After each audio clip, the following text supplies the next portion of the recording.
Market में फिर से हरियाली। जी दोस्तों, जिस तरह हम देख रहे थे कि लगातार 2 दिन जो है वो 2 सेशंस हमारे जो है वो नेगेटिव जा रहे थे, लेकिन आज हमने देखा कि बड़े आइटम्स ने परफॉर्म किया और ना सिर्फ परफॉर्म किया बल्कि इंडेक्स को भी जो है वो मजबूत रखा। पिछले दिनों ये हो रहा था कि इंडेक्स आपका जो है वो नेगेटिव होता था, लेकिन आपके जो छोटे स्टॉक्स थे वो जो है वो बेहतरीन परफॉर्म कर रहे थे। लेकिन आज हमने देखा कि छोटे आइटम्स में थोड़ी सी जो है वो प्रॉफिट टेकिंग देखने को मिली, लेकिन जो बड़े आइटम्स थे उन्होंने अल्हम्दुलिल्लाह बेहतरीन परफॉर्म किया। अब आपने करना ये है कि जो छोटा आइटम्स वाले हजरात हो गए वो तो ज़ाहिर बात है आज थोड़ा सा परेशान थे कि आज आइटम्स नहीं चले। घबराने की कोई बात नहीं है, आपके भी जो है वो आइटम्स चल जाएंगे इंशाल्लाह, अगेन आपको मौका दिया जाएगा। लेकिन जो जिनके पास जो बड़े स्टॉक्स है वो जो है वो कोशिश करे कि जब अभी आइटम्स चलना शुरू हुए लेकिन जब वो हाई साइड पर जाए तो प्रॉफिट टेकिंग जो आपने लाजमी करनी है, प्रॉफिट टेकिंग आपको जो है वो इसका अमल जो है वो जारी रखना है। हाई साइड पर हमेशा जो है आपको प्रॉफिट टेकिंग लाजमी करनी है। इसी तरह जो है वो ये तमाम चीज़ें जो है वो बताई जा रही होती है ग्रुप में कि आपने जो है वो कहाँ पे इस तरह जो है वो फ़ौरन से जो है वो शिफ्टिंग एंड स्वैपिंग रखनी है। जिस तरह मार्केट कर रही है कि छोटे स्टॉक्स का भी मौका दिया, बड़े स्टॉक का भी।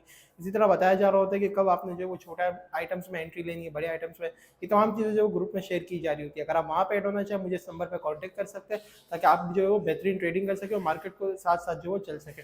आज कुछ मजीद नए स्टॉक्स है वो शेयर करता हूँ आपके साथ। आज का जो पहला स्टॉक है वो है एसजीपीएल। एसजीपीएल जो आपको बताया जा रहा था इसमें तेजी करवाई जा रही थी। अब जो उसका स्ट्रॉन्ग रेजिस्टेंस लेवल है वो है 15 रुपये 80 पैसे। 15 रुपये 80 पैसे अगर ये मेंटेन करता है तो अगला इसका जो रेजिस्टेंस लेवल है वो है 17-20।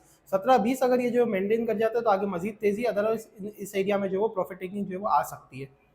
अगला जो स्टॉक है वो है एसपीएल। एसपीएल का जो स्ट्रॉन्ग रेजिस्टेंस लेवल है वो है 52 रुपये।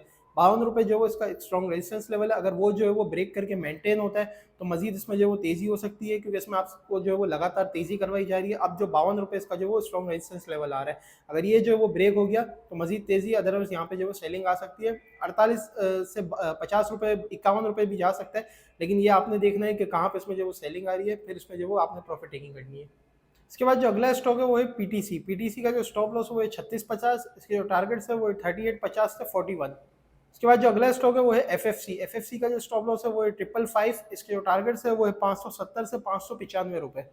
इसके बाद स्टॉक है एनआरएल। एनआरएल का जो स्टॉप लॉस है वो है 420 रुपये। इसके जो टारगेट्स है वो है 448 रुपये से लेकर 468 रुपये।